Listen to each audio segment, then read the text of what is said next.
Не би можел да споделам таква една оценка дека на Македонија престои пролетна офанзива. Вам, на јавност се познати ставовите и на председателот и на премиерот. За мене приоритетно е да се спроведе рамковниот документ и спроведувањето на планот на влегување на македонските безбедностни сили на територијата на Република Македонија.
Во 2002 година, Македонија беше исправена пред сериозни политички и безбедносни предизвици.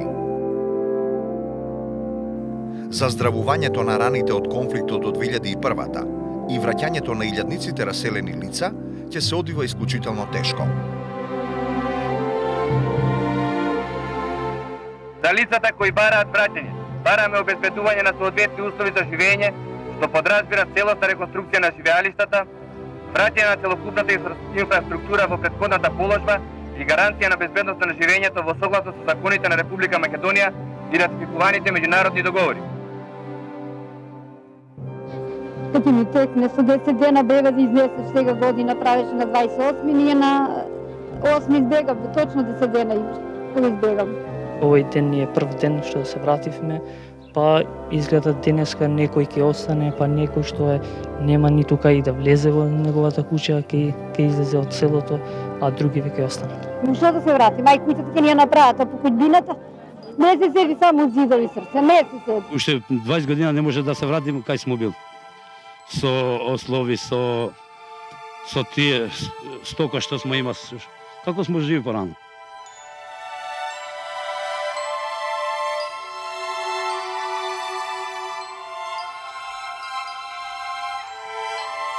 Предстоеше мощно сложен процес на реинтеграција на околу 17% од македонска територија, каде мешовитите полициски патроли требаше да ја вратат контролата. Зошто имате само албанско знаме, нема и македонско? Па сега тоа е. Ќе ставите ли македонско? Па сигурно ќе стави. Вчера е ставен. А која улога игра, сад вие знаете по-рано. А зашто сте го ставиле? Па не знам. Одакле дошло тоа. Вчера е ставен. А вие не знаете дека е ставено тоа знаме? Знаме ние висело вчера оставен знамето, дека ќе дојде дали тоа полиција. На револт? Не знак на револт.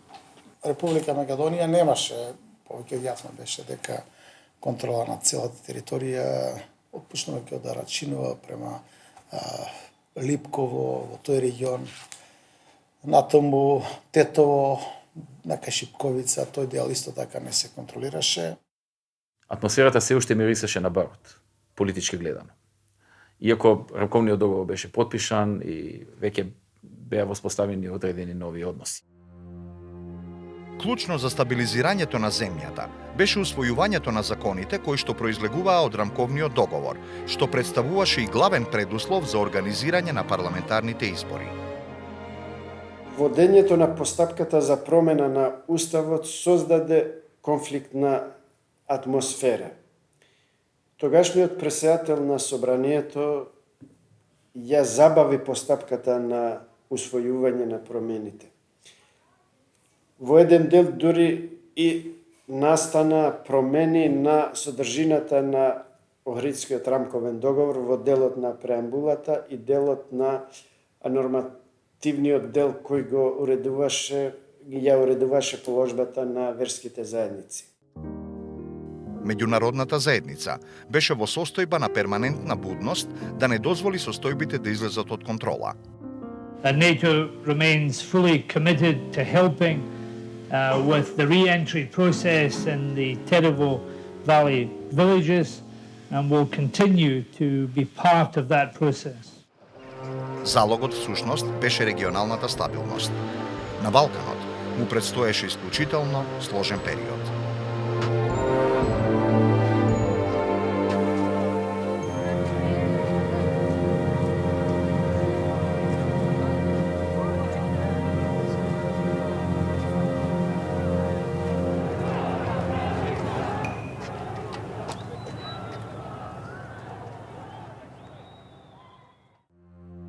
Постконфликтните состојби одеа во прилог на опозицијската СДСМ, чиј што рейтинг беше во константен пораст.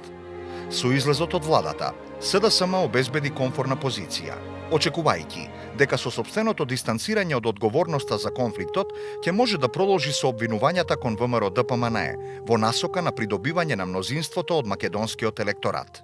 Доближувањето на изборите дополнително создаваше тензија во секој дел од општеството. Опозицијата до максимум ја користеше секоја можност за нова тензија и нов притисок, иако беше тешко време.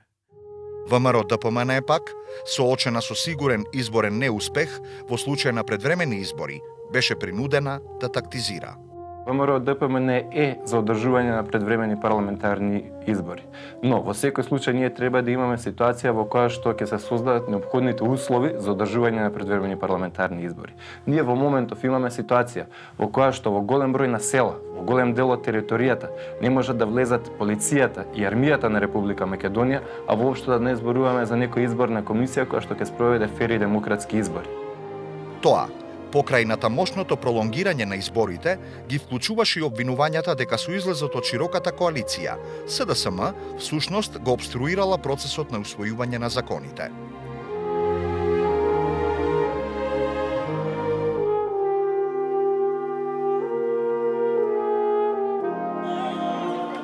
Политичките партии на албанската етничка заедница исто така беа исправени пред предизвикот како да одговорат на променетата ситуација. Со останувањето во владата на ВМРО ДПМНЕ, ДПА очекуваше дека ќе успее да ги оневозможи поранешните припадници на ОНА да стапат на политичката сцена. Истото го посакуваше и ПДП, но поради неуспехот за адекватно позиционирање за време и по конфликтот, имаше далеку послаби позиции.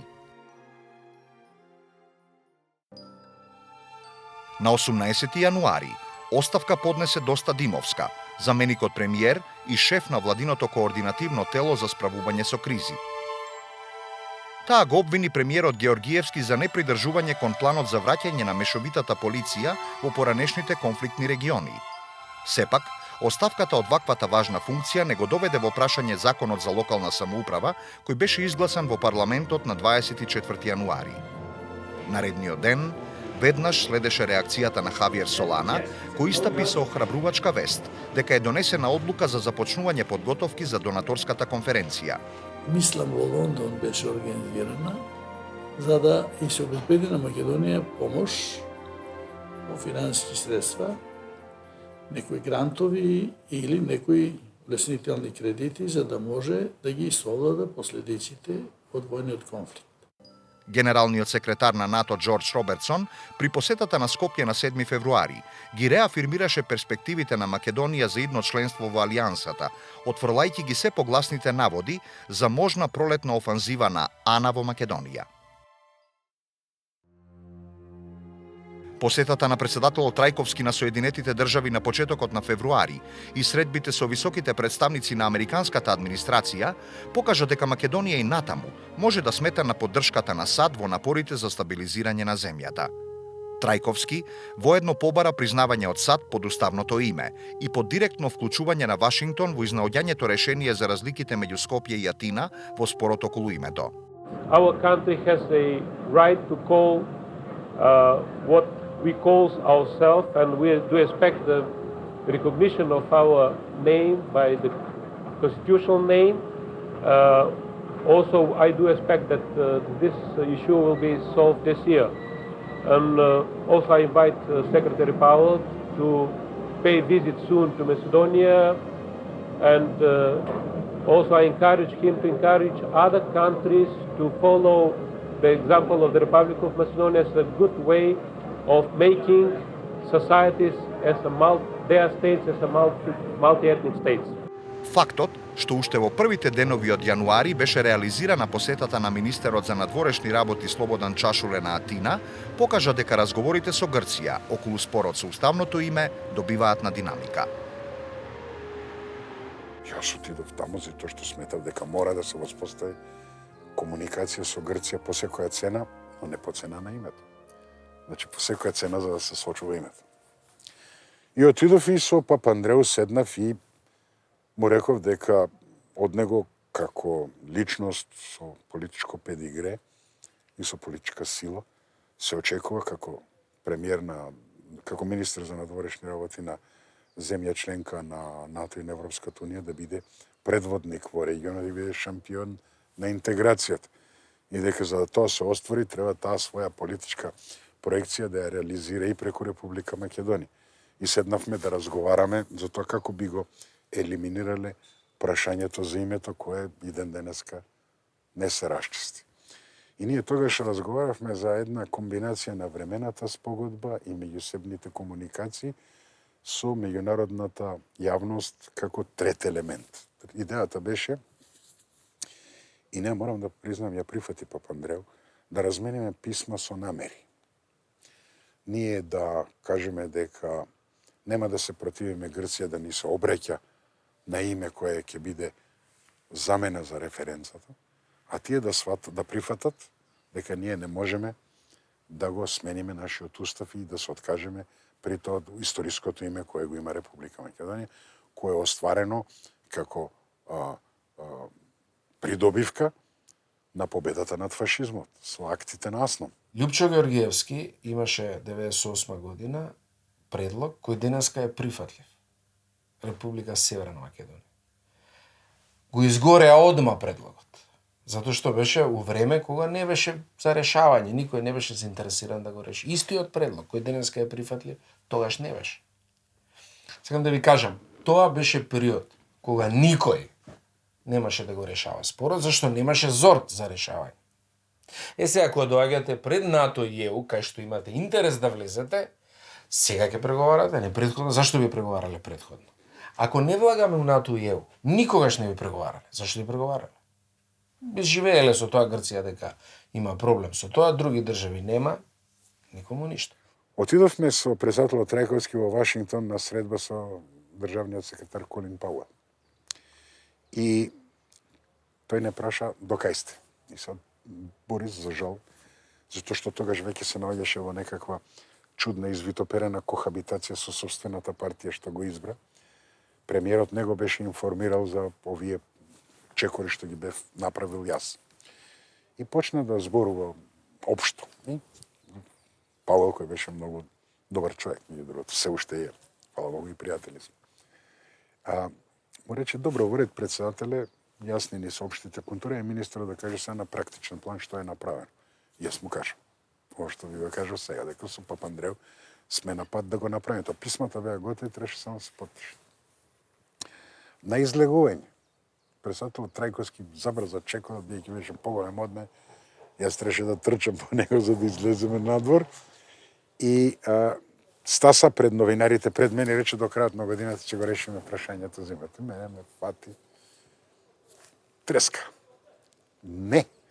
Работата беше да не се соопштува ништо, додека не се постигне визната либерализација, помошта, кандидатурата за НАТО, спонзорството и откако сето тоа ќе се соопшти, да се каже дека грците ќе ни се обраќаат како Република Македонија Скопје, меѓународната заедница ќе може да бира да го надомести Фиром со тоа или да не вика по уставното име во меѓународните организации. Тоа што сега ќе биде решено. За тоа влијаеше и декемврискиот предлог на меѓународната кризна група. Со документот се предлагаше името Република Македонија напишано на латиница да биде за меѓународна употреба, додека името Горна Македонија за билатерална употреба со Грција, со паралелно откажување на Македонија од античкото културно-историско наследство. Со образложението на меѓународната кризна група дека иницијативата има за цел да го зајакне идентитетот на Македонија, нејзиниот народ и јазик, што се оспорувани од страна на соседните земји, избина видели на клучната агенда на Грција – обезличување на македонскиот идентитет. Феноменот на меѓународната кризна група и незините глупости во целиот овој наш обид да изнајдеме некакво излазно решение е израз на немоќта на Европската Унија и на НАТО да, заради собствените механизми и немањето на политичка волја, ова прашање да го елиминираат.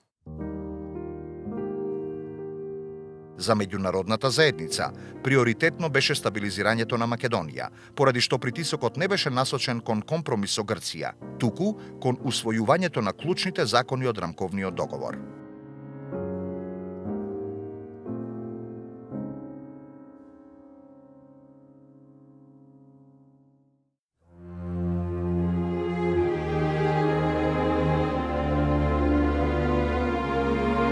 По 7 месеци од киднапирањето на блиските и по 2,5 месеца престој во собранието, роднините на киднапираните македонци со отворено писмо до Али Ахмети побараа конечно да им ја каже вистината.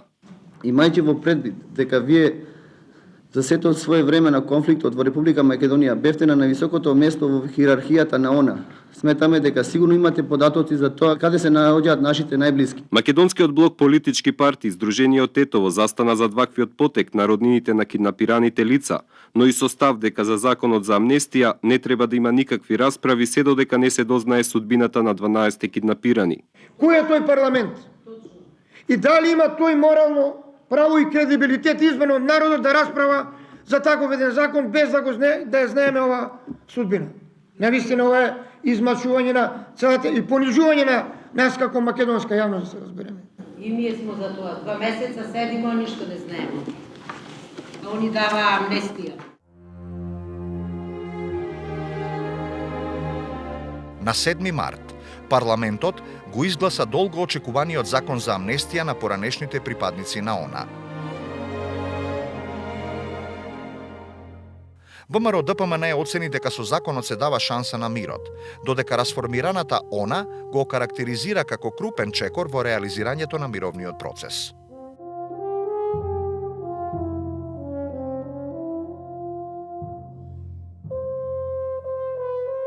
Малце луѓе знаат дека во Македонија има само еден човек во затвор, албанец, одговорен за конфликтот од 2001. Тој човек апсолутно не е ниту од командантна структура, ниту е војник што го препознаваме по звучните имиња на команданти. Е човек за кој што неговиот татко моли и кажува дека е со здравствено и психички нестабилна состојба. Никој точно не може да дефинира зашто токму тој човек е во затвор. Тој е како синоним на единствениот затворен албанец, нели од друга страна имаме и Трчеловски кој се наоѓа во Хаг, Љубе Бошковски со завршен еден судски процес. Тоа е иронијата која ни се случи потоа, да нема ниту албанците ја почувствува правдата, да речеме дека е извршена, ниту македонците. Успехот во изгласувањето на контроверзниот закон не беше случаен, бидејќи за неколку дена се организираше донаторска конференција. Финансиската поддршка беше потребна за спречување на економската стагнација и колапсот на македонската економија, бидејќи се проценуваше дека 7-месечниот конфликт ја чинел државата 700 милиони евра.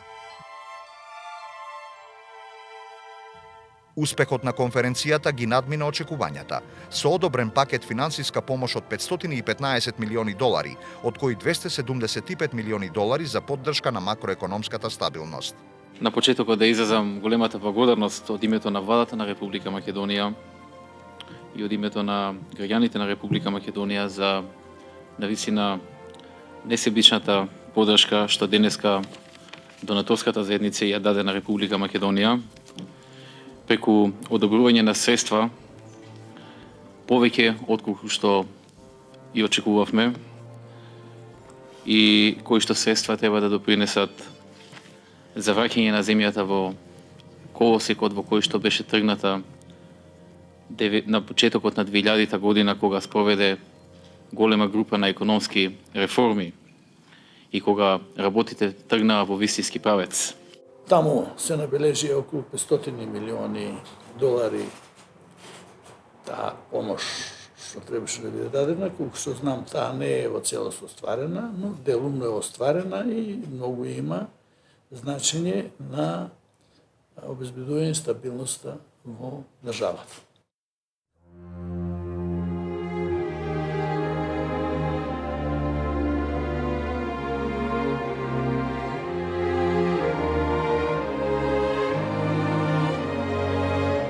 Во почетокот на април, полицијата со мешан етнички состав влезе во Шипковица и Слупчане, кои представуваа главни упоришта на поранешната ОНА. Денешното влегување на етнички мешани полициски патроли во Слупчане од представниците на меѓународната заедница, од представниците на локалните власти и координативното тело, оценето како завршување на процесот на реинтеграција во Кумановско-Липковскиот регион.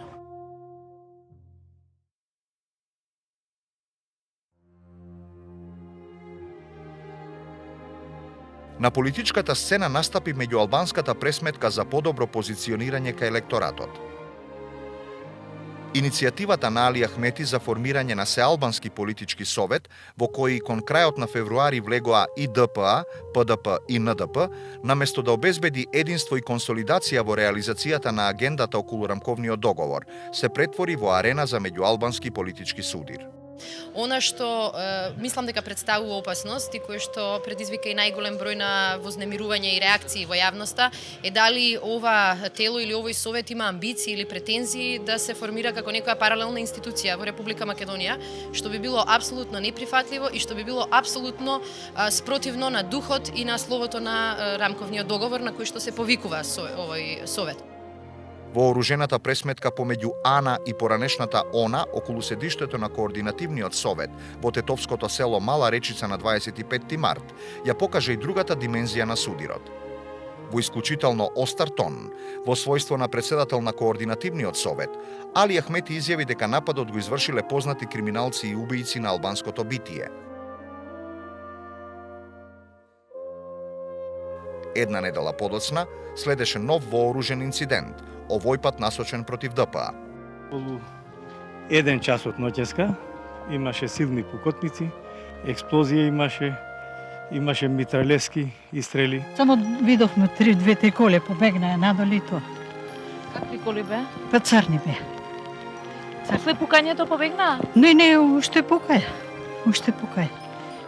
Со автоматско оружје и золја од непознати лица беше нападнат ресторанот Дора во самиот центар на Тетово, кој важеше за алтернативно седиште на ДПА. Нападот, кој имаше за цел ликвидација на подпредседателот на ДПА Мендух Тачи, освен материјални оштетувања, заврши без жртви или повредени. Оценката на ПДП и НДП дека зад нападот стојат криминални структури наспроти ДПА, која го окарактеризира инцидентот како политички мотивиран и насочен против партијата, стана повод за жестоки вербални обвинувања. Има ли шанси ДПА да го напушти Сеалбанскиот сојуз? Има едина шанси да ДПА форсира својот темпо да се артикулираат интересите на албанците и да не дозволи да координативното тело биде трамбулина од каде ќе се лансираат непринципиелни напади кон неа. Ние сме во Албанскиот совет, во тој совет координативен и мислам дека не сме ниту најавиле, ниту кажале дека не остануваме. Ние се надеваме дека и таа нервоза во ДПА ќе помине набргу и тие полека ќе анализираат зошто и како и што е целта на координативното тело и веројатно ние очекуваме дека ќе се вратат. Но поставување на услови, тоа за нас е неприфатливо. Исходот можеше да се насети. На 10 април ДПА објави дека го замрзнува членството во Координативниот совет на Али Ахмети. Тоа го навести распадот на Координативниот совет и го означи воведот во престојното рекомпонирање на албанскиот политички блок во пресред на изборите, што беше неизбежно. Тој неуспешно заврши поради, ја мислам, две причини. Прво, беше присаството на ДПА во владините структури и тоа чувството на моќ и неспремност на некој кој не бил вклучен во целиот политички процес да му се подложат. Пошто иницијативата беше таква да тука бидат политичките партии, но да бидат и представниците на она. Ја мислам дека тоа у таа фаза пропадна малце поради така персонална неспремност а малце поради непознавање на луѓето, пошто и не се познава у тоа време. 2002 година беше година во која се реализираа неколку капитални проекти. Тоа беше годината кога е осветена Свети Климентовата црква на Плаошник, како и милениумскиот крст на Водно.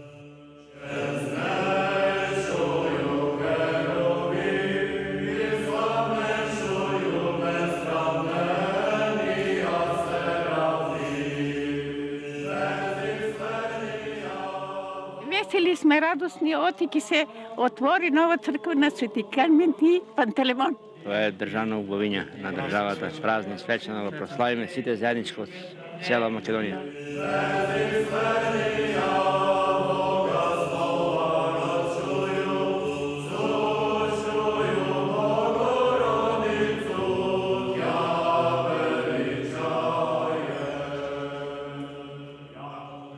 За Плаошник пола го прифача, пола не го прифача. Но Охрид им го направи Плаошник, тоа го изгубија. Гласа за тие што беа против Плаошник. Проектот за спас на Дојранското езеро е колосално дело кое представува гордост, предизвик и символ на борбата за исправување на една голема неправда кон природата. Неверојатен фактот е дека во долниот тек Јордан има помалку од 1000 метри во секунда вода која тече. Значи, онаа што ние го пуштаме сега во Дојранското езеро е рамно на една славна по својата духовна вредност река Јордан, меѓутоа по големина е такво чудо. Со изградбата на хидросистемот и доведувањето дополнителни количества вода во Дојранското езеро, направен е најголемиот чекор за спас на езерото, како и за враќањето на животот на овие простори. Во овој контекст, не смее да се изостави ни враќањето на пензиите, кои беа намалени од претходната влада на Црвенковски, како и продолжувањето на процесот на денационализација. Во 2002 година, освен што превршуваше враќањето на 8% на пензионерите, таа година донесовме одлука за зголемување на пензиите на пензионерите за 6%, што беше прво такво зголемување од почетокот на самостојноста на државата. Председателот Трајковски и премиерот Георгиевски беа во заладени односи, што се одрази и врз отсуството на координација помеѓу председателот и владата. Дополнителна конфузија внесуваше одредувањето на датумот на изборите. По долги преговори, на 30 април, конечно стана познато дека изборите ќе се одржат на 15 септември. Јас ви соопштувам дека одлучив изборите да ги распишам за 15 септември, но се разбира решението сега немам право да го донесам, туку ќе го донесам откако ќе биде донесен законот и тогаш кога законот ќе ми даде овластување да го донесам. На барање на председателот Трајковски, на 22 мај, НАТО донесе формална одлука за продолжување на мисијата за дополнителни 4 месеци.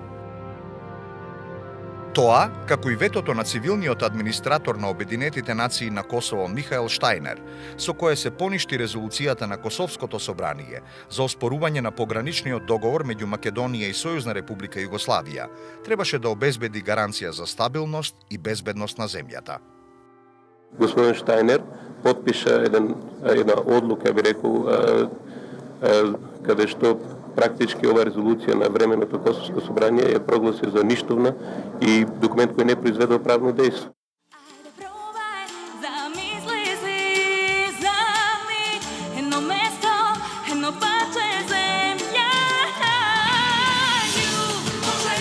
Македонски представник на Евровизискиот фестивал кој се одржа во Талин, Естонија, беше Каролина Гочева.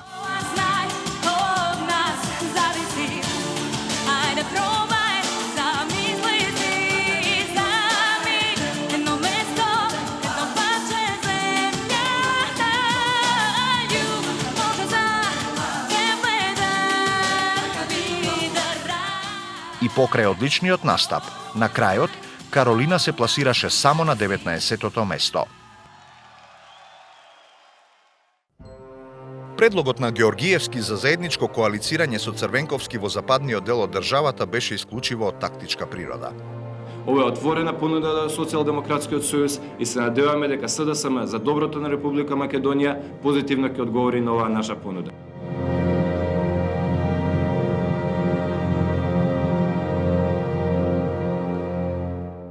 Никој не веруваше во можно коалицирање помеѓу острите политички ривали. Координацијата во политичкото делување на старите партнери Георгиевски и Андов ја најави предизборната коалиција помеѓу ВМРО, ДПМН и Либералната партија. Амбицијата на оваа коалиција е многу јасна. Победа на изборите на 15 септември. Светаме дека услови за тоа многу имаме. Условите се во нашата мината политика и во нашата идна програма. Известно беше и коалицирањето на СДСМ со ЛДП, како традиционални партнери од коалицијата за Македонија заедно. Тактизирањето на Социјалистичката партија пак го навести нивното излегување од коалицијата за Македонија заедно, додека се поизвестно беше влегувањето во неа на Демократскиот сојуз на власите, Демократската лига на бошњаците и Обединетата партија на ромите. Изјавата на Георгиевски во април дека зад нападот на ресторанот Дора стојат сили кои се против ДПА и сакаат да ја растурат коалицијата ВМРО, ДПМН и ДПА, покажа дека овие партии ќе ја продолжат постизборната соработка. Дали последното сообщение значи дека ДПА ќе коалицира со ВМРО повторно? Па, мислим дека по-провокативно прашањето би било дали ќе коалицираме со СДС, бидејќи е нормално дека со ВМРО имаме тесна соработка. Ваквото позиционирање на ДПА по остриот судир со ПДП беше предодредено и од се поизвестниот политички ангажман на Али Ахмети и расформираната ОНА.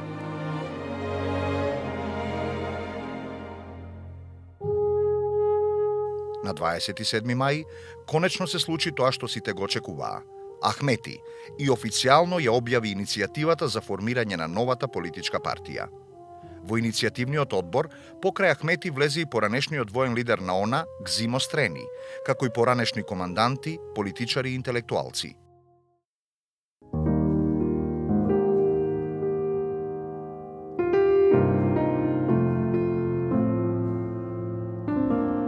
Ексхумацијата на телата на загинатите албанци кај Љуботен, што по налог на Хашкиот трибунал за воени злосторства беше спроведена во април, внесе нов момент во предизборието. Информациите се дека Хаг ќе покрена обвинение против луѓето што направија злосторства за време на војната криза во Македонија, а мислам дека такви луѓе има и во институциите на државата. Иако формално не беше покренато обвинение против министерот за внатрешни работи Љубе Бошковски, беше иницирана кампања под мотото "Не го даваме брат Љубе во Хаг". Кај нас се силата на аргументот. Ние не навлеговме во туѓа територија, не извршивме агресија, ги браневме своите домови. Тоа е со уставот, со законот загарантирано. Затоа имам дадено заклетва пред македонскиот парламент и пред граѓаните на Македонија и само пред нив можам да положам сметка.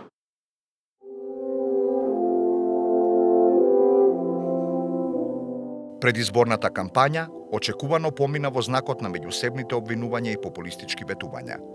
Јас не предпоставувам, јас не се надевам, јас не очекувам. Јас точно знам што ќе се случи на 15 септември. На 15 септември народот ќе ја земе судбината во своји раце. На 15 септември се редовните парламентарни избори во Република Македонија. Се бира законодавна и извршна власт, а не се одлучува да се биде или не, како што најавуваат оние кои додека беа на власт ја доведоа Македонија до потпол, морален, материјален, духовен и политички колапс.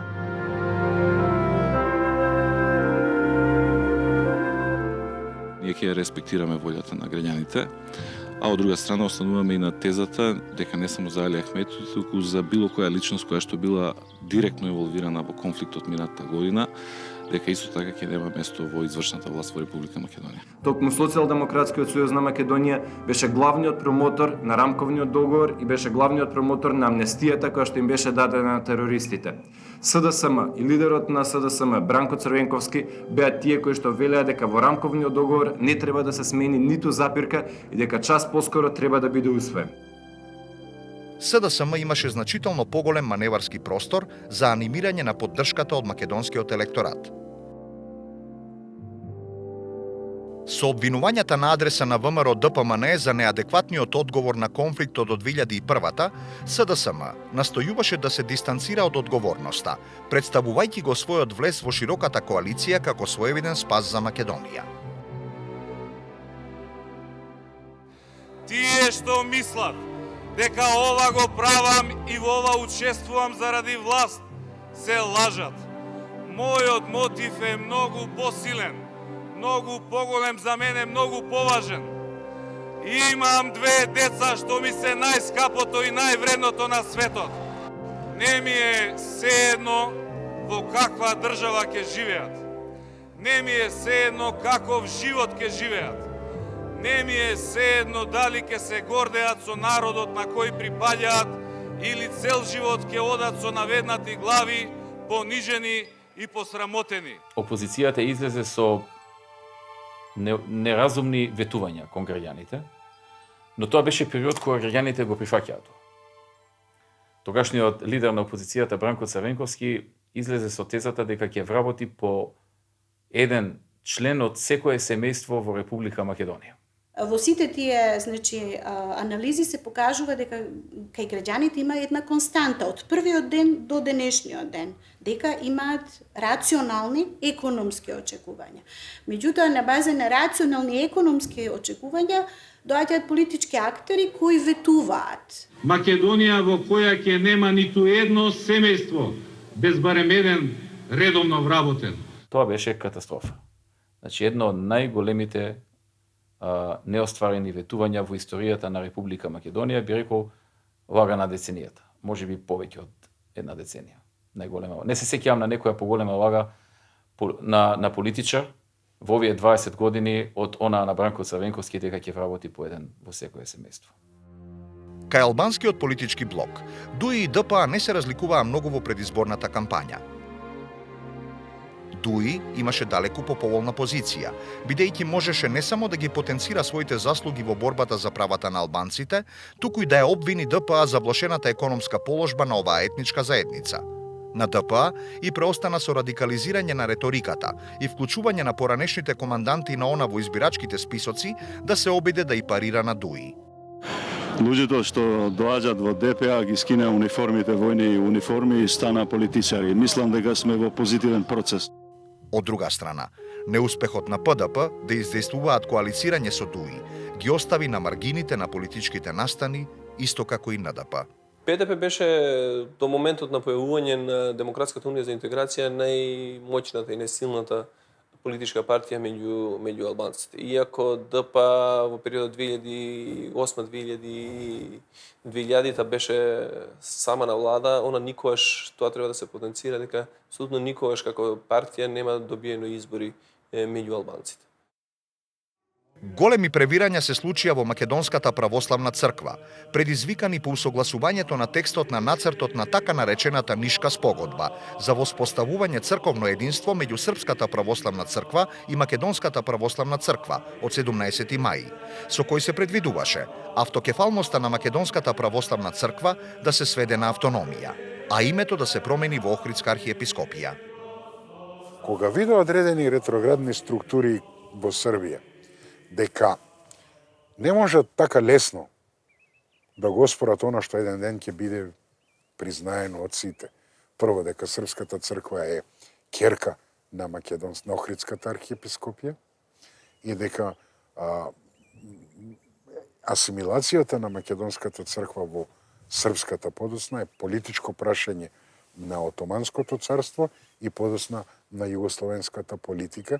И кога видува дека не може да оствара таа своја позиција, да докаже дека нашата црква е српска, па според тоа и ние сме Срби, тие се обидува преку Нишката спогодба која беше канонски можеби издржана, но политички доста јасна измама на македонскиот народ, го измислија Вранишковски.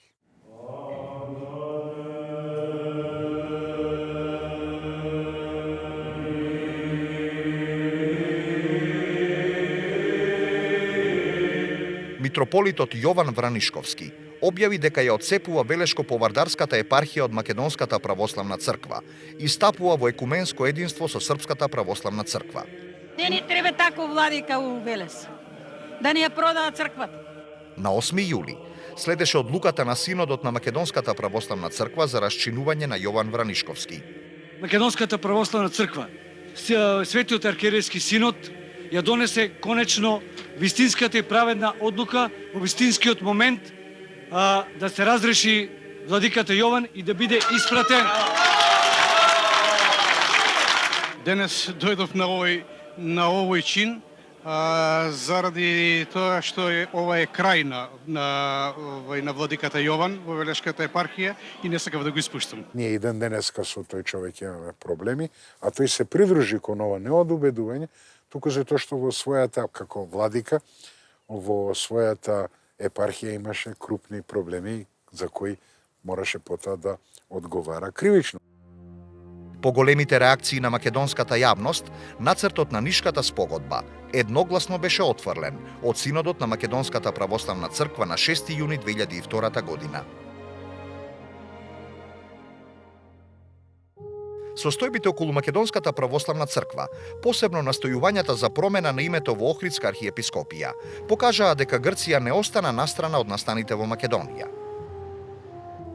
Сепак, обидот на Атина да го искористи истекот на времената спогодба на 13 септември за да изврши дополнителен притисок за промена на уставното име, остана безуспешен. Македонија се соочи со една меѓународна политика која што ја ставаше во обрач. Обрачот беше составен од тоа што ако од една страна Грција не прифаќаше решавање на името во кое што ќе има Република Македонија, Србија пак и до ден денеска не ја прифаќа Македонската православна црква. Обидот да се победат практично овие два соседа беше некако неуспешен, затоа што до денеска се знае дека тоа е координација практично на двете прашања. Ако се признае Македонска православна црква, ќе се признае и името Македонска православна црква, практично, а Грција исто така не го признава името Македонија, бидејќи се тие две работи поврзани, затоа и не се решаваат. Ќе се решат или во моментот кога ќе се реши прашањето со Србија или прашањето со Грција. Без поддршката од САД и ЕУ, за кој приоритет беше стабилизирањето на Македонија, Грција мораше да се согласи на продолжување на времената спогодба за една година.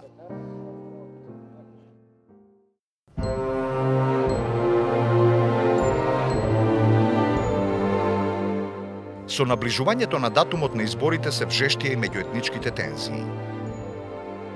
На 26 август, двајца македонски полицајци беа убиени во Гостивар, пошто следеше експресна реакција на МВР за апсење на виновниците. Ние како полиција ги знаеме организаторите на овој гнасен чин, ги знаеме исто така извршителите. Полицијата приведе две лица за кои се сомнева. Сам дека имаше голем број на обиди за враќање на состојбите во 2001 година, но нема тие случаи на политичка подршка. Нема ниту во целина партиите што беа на власт, исто така и партиите што беа во опозиција, така да проценките беа дека сепак тие се изолирани, настани случаи кои што не можат да дестабилизират Република Македонија. Неколкудневната криза со киднапирањето на 5 македонски патници кај селото Жеровјане успешно беше разрешена со медиаторството на Црвен крст. Според сознанијата, оваа група е тесно поврзана со Али Ахмети и требаше фактички да испровоцира вклучување на Али Ахмети во ослободувањето на заложниците, со што Али Ахмети би се промовирал како миротворец. На 4 септември, двајца албанци беа убиени на патот Тетово-Гостивар, пошто следеше и убиството на еден полицаец кај Тетово. Неколкуте бомбашки напади на штабот на ОНА во Скопје, како и најавите за апсење на Ахмети, дополнително ги зголемија тензиите во пресрет на изборите. Али Ахмети не може да држи митинг во Скопје. Ако сака да се предаде на македонските правосудни органи без да тоа го прави македонската полиција, тој може да дојде во Скопје.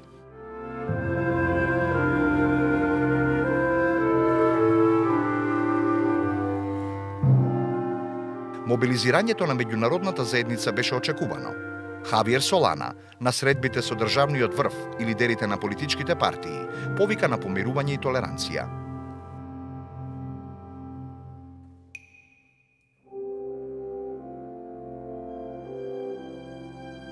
Беше договорено патролирањето на македонските безбедносни сили во Тетовскиот регион да се врши во стриктна координација со НАТО и ОПСЕ.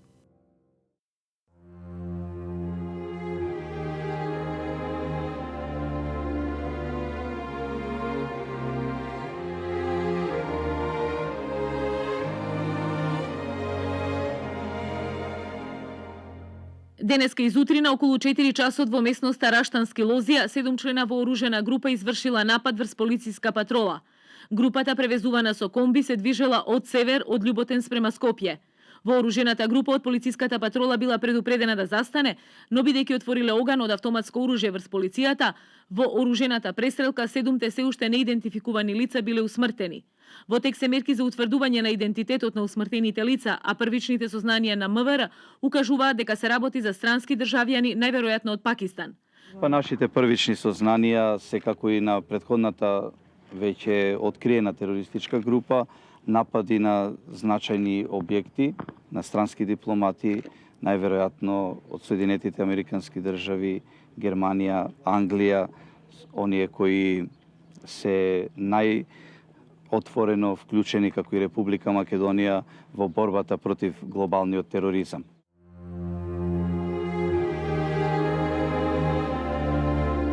Изборите го потврдија очекуваното. Победи коалицијата за Македонија заедно, која освои 40,46% од гласовите, со обезбедени 60 пратенички места. Коалицијата на ВМРО ДПМН успеа да обезбеди подобар резултат од првичните проценки, со освоени 24,4% од гласовите, што и донесе 33 пратеници во парламентот. Во овој момент е потполно јасно дека ВМРО ДПМН како политичка партија и либералната партија нема да бидат во можност да ја составуваат новата влада на Република Македонија. Ние би сакале во овој момент неформално да им честитаме на победниците на Социјалдемократскиот сојуз и нивната коалиција. Победник од партиите на етничките албанци очекувано беше ДУИ, со освоени 11,8% од гласовите или 16 пратеници, додека ДПА со 5,2% обезбеди само 7 пратеници. ПДП успеа да обезбеди 2 пратеници. Се разбира, албанците ја прифатија новоформираната партија, зашто беа убедени дека тие носителите, раководството на таа партија, беа носители на активностите за промена на Уставот на Република Македонија, кој, повторувам, од страна на албанците се сметаше како генератор на кризата во меѓуетничките односи и како бетонирање на нивните надежи дека може да бидат рамноправни во Република Македонија во сите области: образование, употреба на јазик, употреба на знаме, начин на одлучување во собрание и така натаму. Во сите постконфликтни консталации тоа е нормална. Ја мислам дека би била нормална реакција, затоа што тие ДУИ реално го промовираше фактот дека тие беа причината за постигнување на Охридскиот договор, кој некои работи ги размрда. Албанците и се одолжија на водството на ОНА, сега претворена во политичка партија ДУИ, за постигнатото промената на Уставот на Република Македонија.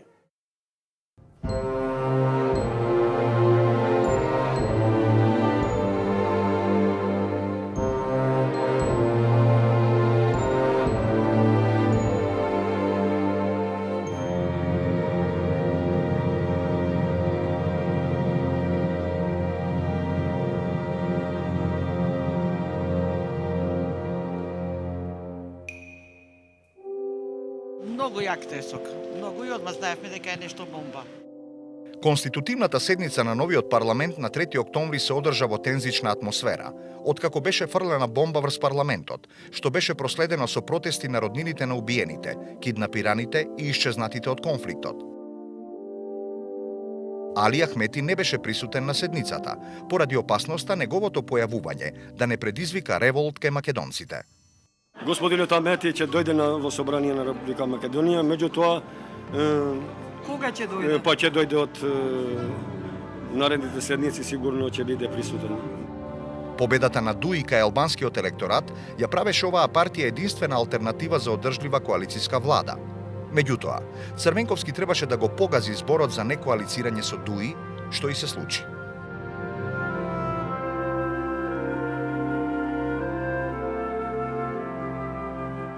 Со завршување на изборите во 2002 година и победата на Дуи кај албанците се создаде една мачна атмосфера во однос на тоа како да се состави идната влада. Победата на СДСМ, иако беше убедлива, сепак беше горчлива за нив, зашто требаше за прв пат да седнат на преговори со припадниците на ОНА претворени во политичка партија. Преговорите за составување влада главно се фокусираа околу настојувањето на Дуи на добивањето на министерското место за внатрешни работи, одбрана или за надворешни работи. Сепак, Ахмети на крајот се откажа од ваквите амбиции како и од сопственото министерско место во владата. Дуи доби 4 министерски функции за правда, здравство, образование и транспорт, како и вице-премиерско место во владата.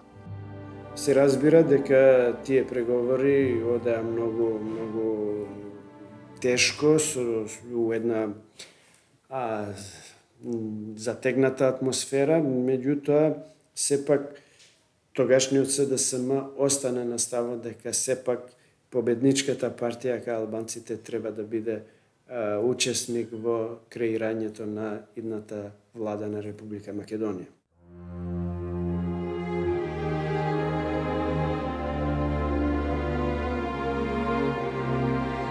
Доцна вечерта на 31 октомври, парламентот со 72 гласови за и 28 против ја изгласа новата коалициска влада. На тоа му претходеше повеќе часовна расправа. Љупчо Ѓоргиевски остро ја нападна СДСМ, како и председателот Трајковски, што дозволиле формирање на нова влада на терористи. При тоа, тој јавно се извини на гласачите за поддршката на Трајковски на председателските избори во 1999-тата.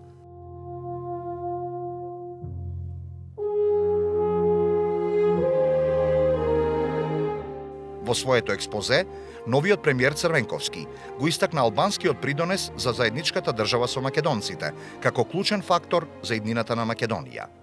Некогашните терористи, со целосно одговор, денеска се главната гаранција за стабилноста во Македонија, што е најважно за идентитетот на македонскиот народ. И тезата на Дуи дека на албанците не им одговара, е спротивно на нивните интереси, со промена на името македонскиот народ да го загуби својот идентитет, бидејќи тогаш албанците ќе мора да војуваат, да се спротивставуваат, не мислам на војна, туку политички, демократски, да се спротивставуваат на интересите на Белград и на Софија во Македонија, албанците не можат таквите расправи да ги водат сами без македонскиот народ.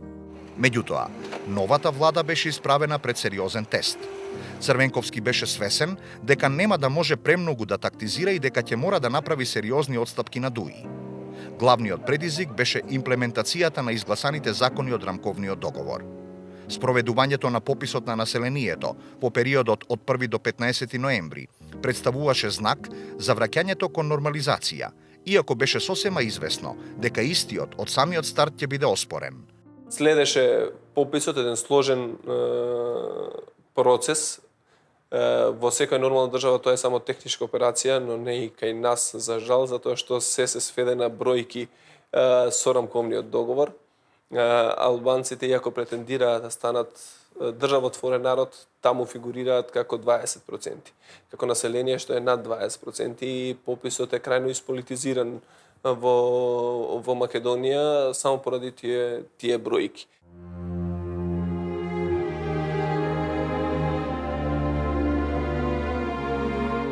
И тој попис де факто на некој начин ги потврди албанските тези дека пописите од порано, од 94-та и така натаму, не биле реални и објективни, зашто бројката од 18-17% на учеството на албанците се искачи на 25 и нешто посто.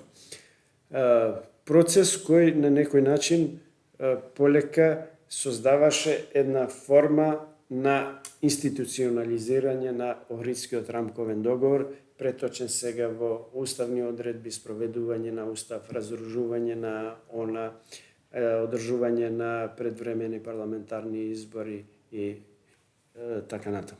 Тие резултати се спореат од одреден број или на македонци, односно политички партии, експерти и така натаму.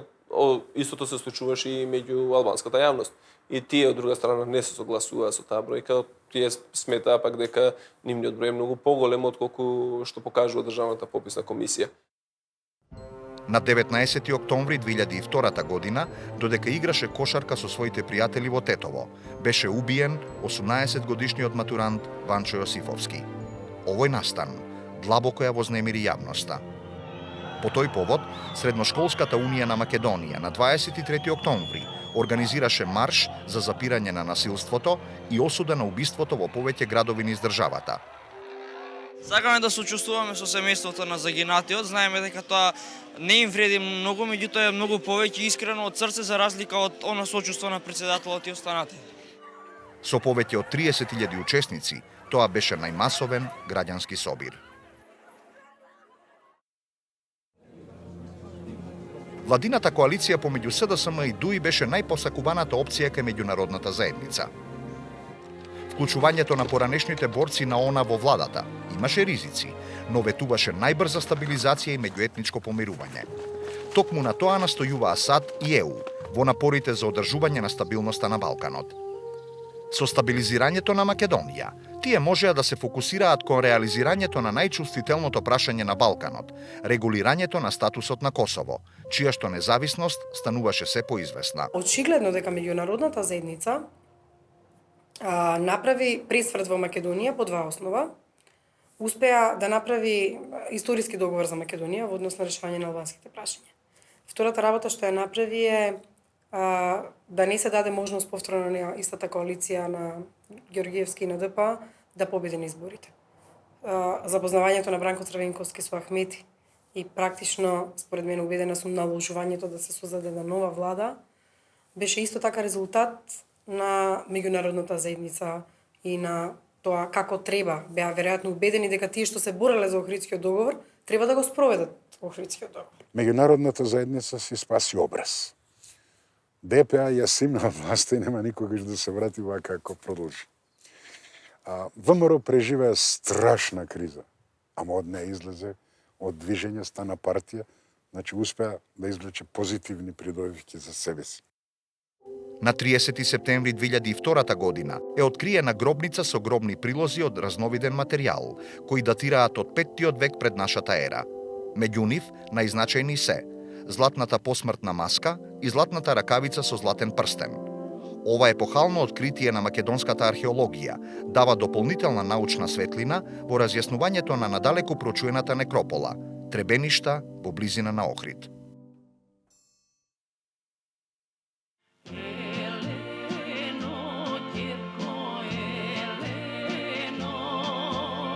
Во 2002 година Македонија се збогуваше со доајените на македонската народна музика Петранка Костадинова и Александар Сариевски.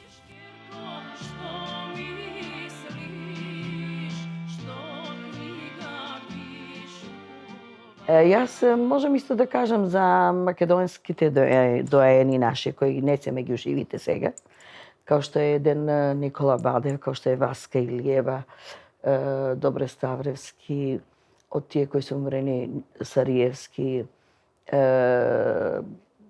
Petranka, takvi ličnosti koji se dale golem doprinos za Makedonija i za народната музика наша.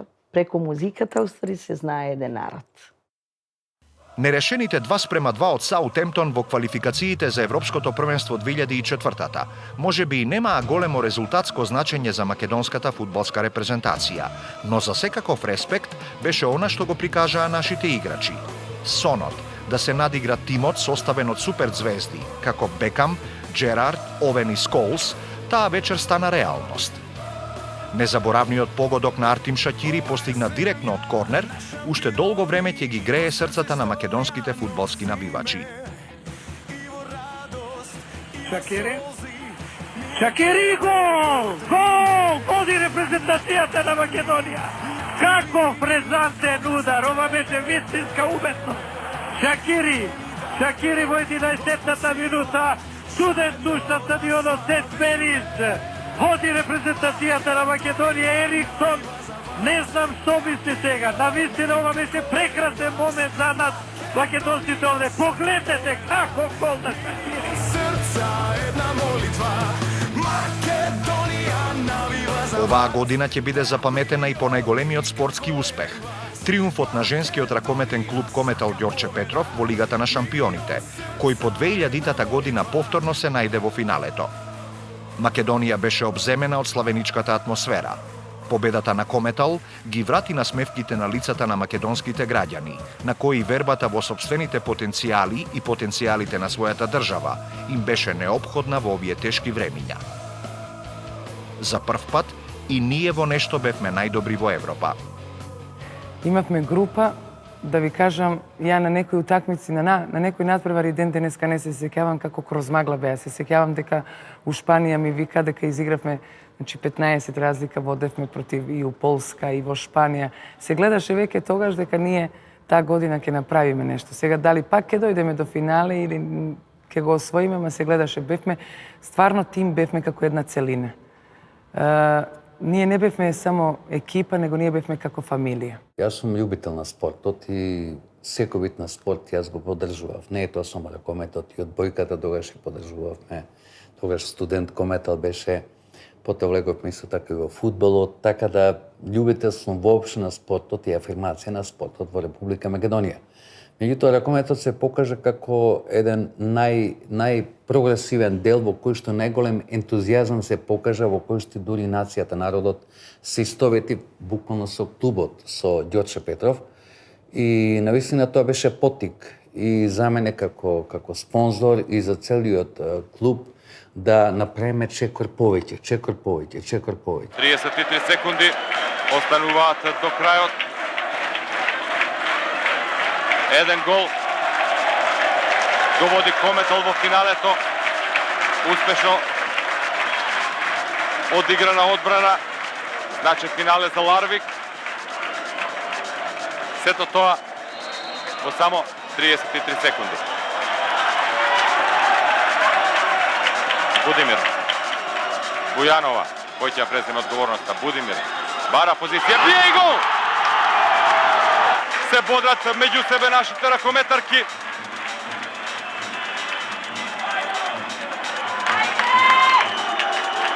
Последни 5 секунди на одлука.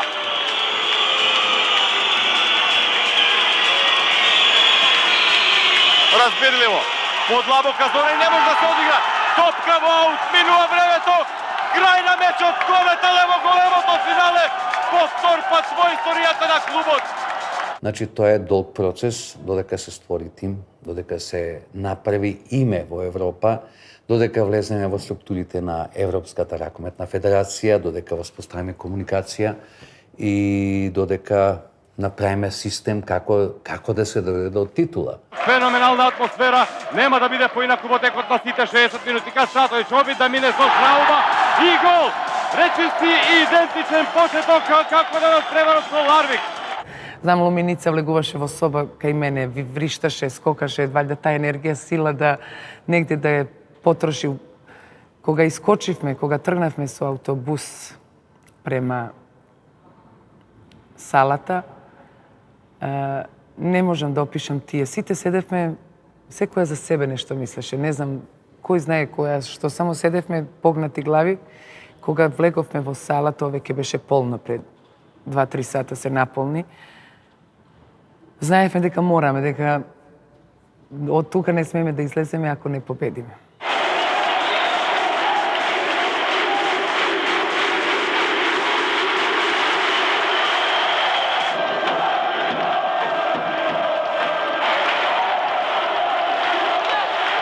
Тука имавме голема подршка и од публиката, од граѓаните на Република Македонија и секако една освоена титула во 2002 година и понатаму 2 вице-шампионски титули сами за себе говорат дека навистина тоа беше една ренесанса.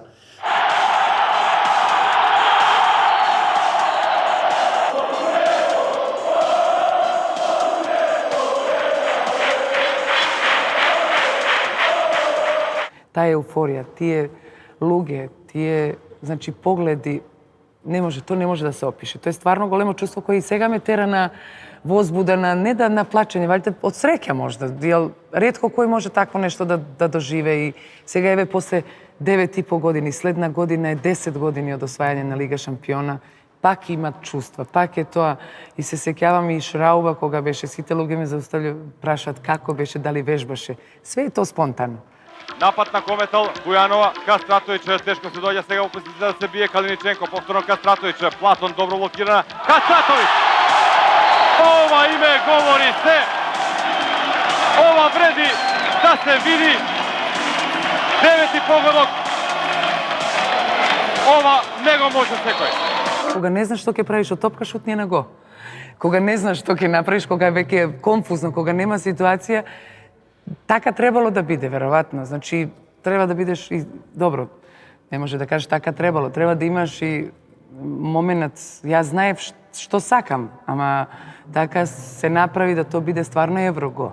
Така изброиме и овие последни 5 секунди. Цепелини гол!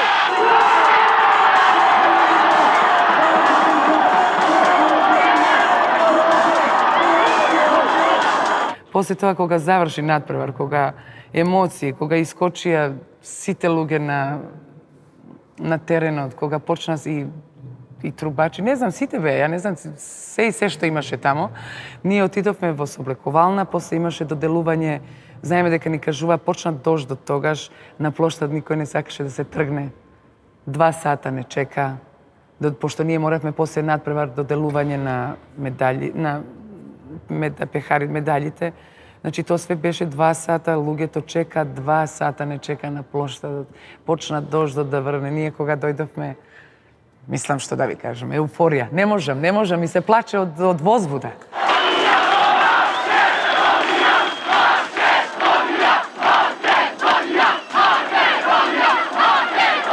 Чувството на самиот народ, што направивме тоа, што беше држава како едно, тој момент стварно е за паметење и тука ми и ден денеска стои.